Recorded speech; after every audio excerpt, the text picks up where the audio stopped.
Alright, so today we're going to do our study guide for our state government test, and what I'm going to do is I'm going to use the PowerPoints that we've done in class, or that I put up on the Blackboard for you to show where you can find the answers for these questions. Alright, so the first one talks about the 10th Amendment, reserve powers.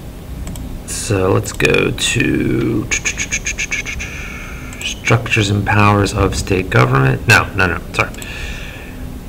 Relationship between state and local, state and national government federalism.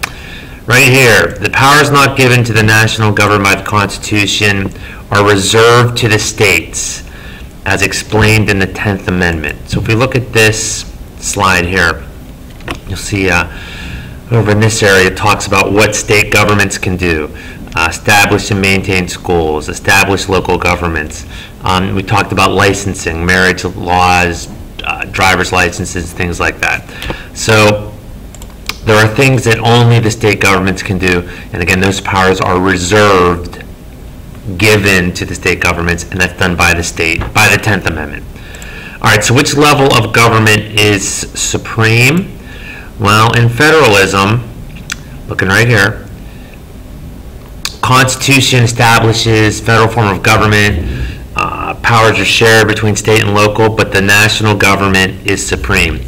And that's in Article 6, Section 2 of the Constitution, also known as the Supremacy Clause. All right? Responsibilities of state versus local government. National government, foreign policy, dealing with other countries, trade, military, and then state government, their main jobs are public health, safety, and welfare, and I should probably also add education in there. All right, General Assembly of Virginia. So let's look at, that is, where are we looking at? No. Oh, yes, sorry. Legislative branch. So we have a bicameral legislature, two chambers, House of Delegates, which is made up of 100 members, Virginia Senate, which is 40 members. And they meet annually for a fixed number of days. So this year they'll meet for 60 days. In odd months, they meet for 30 days. They are elected. We vote for them. Delegates serve for 2 years.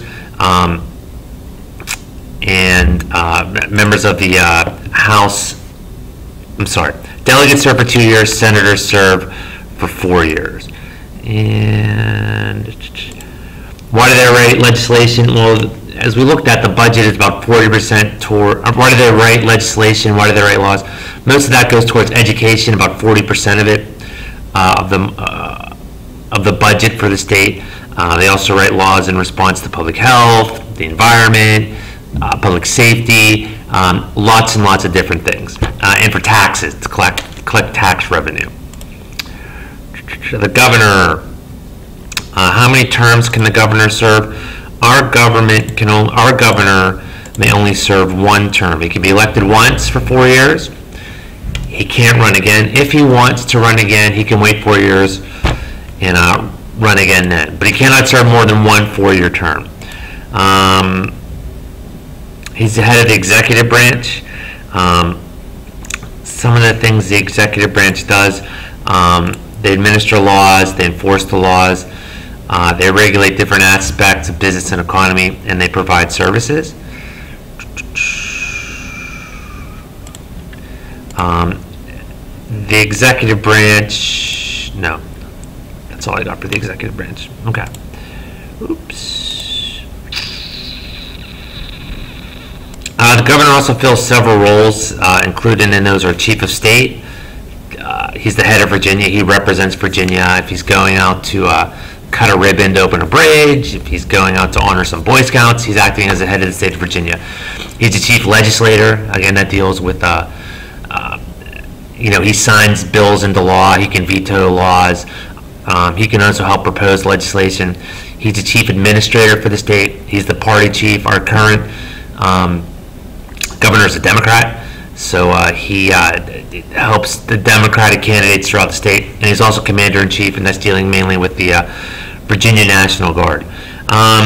Also, as part of the executive branch, we have our Attorney General, who is Mr. Mark Herring. He's the head lawyer of the state.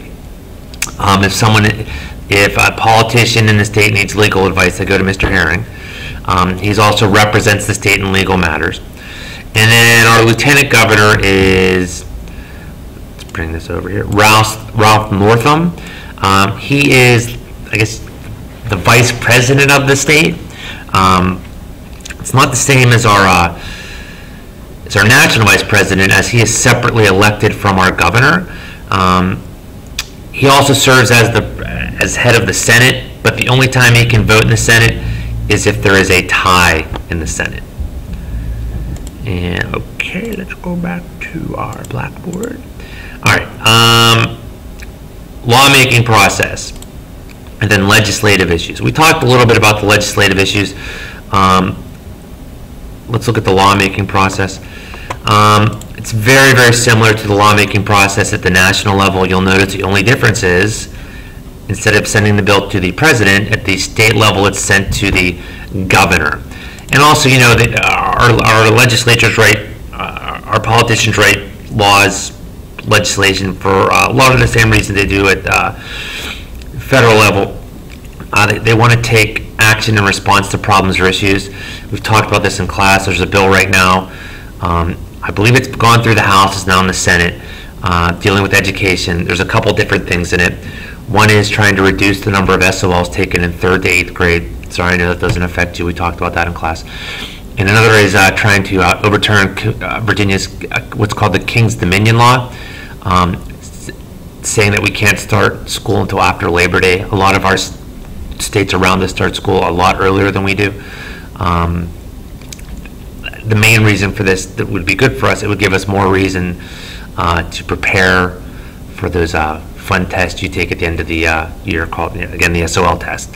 And then again, individuals and interest groups help shape legislation. All right, I think that's it. If you have any questions, please stop by and ask. Thanks, and have a